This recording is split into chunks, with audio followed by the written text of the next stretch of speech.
CEO atau founder itu hanya title aku, hanya pakaian luar lah.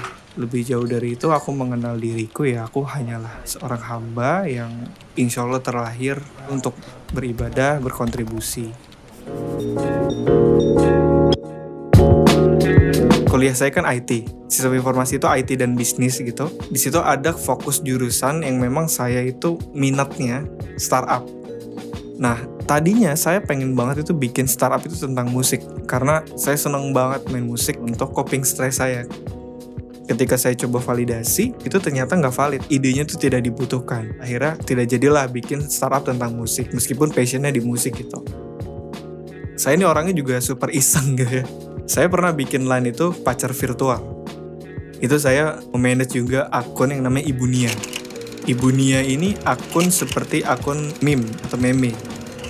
Sampai yang terakhir tuh saya iseng juga bikin yang namanya teman curhat. Buat orang-orang yang abis putus gitu, yang masih galau, yang belum move on, untuk curhat masalah percintaan aja gitu. Di luar dugaan, semakin kesini semakin ceritanya yang serem-serem. Cerita masalah-masalah serius. Sorry to say, sampai titik dimana mereka itu melakukan self-harming. Saking gak ada temennya untuk curhat, saking mereka merasa gak ada yang bisa mengerti mereka.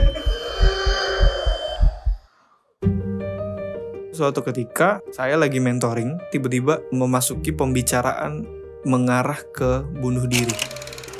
Ketika mereka cerita, tiba-tiba saya recall.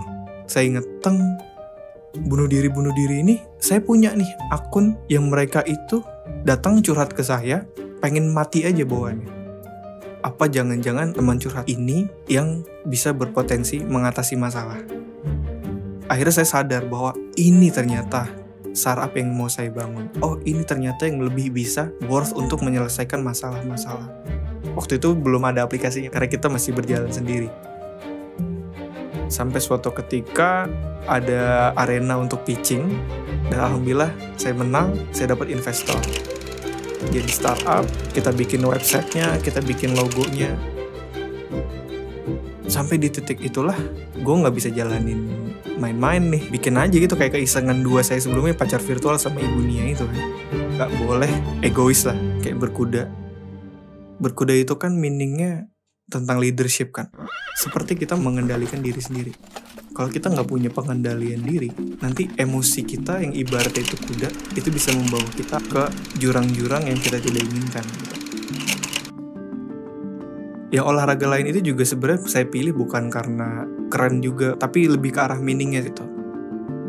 Menembak itu mengajarkan banget untuk bijak sebelum mengambil keputusan, sama ketika memimpin. Sebelum kita memutuskan sesuatu, banyak hal yang harus dipertimbangkan. Menembak tuh mengajari itu. Mimpinya teman curhat itu adalah kita pengen buat Indonesia jadi negara yang paling bahagia di dunia.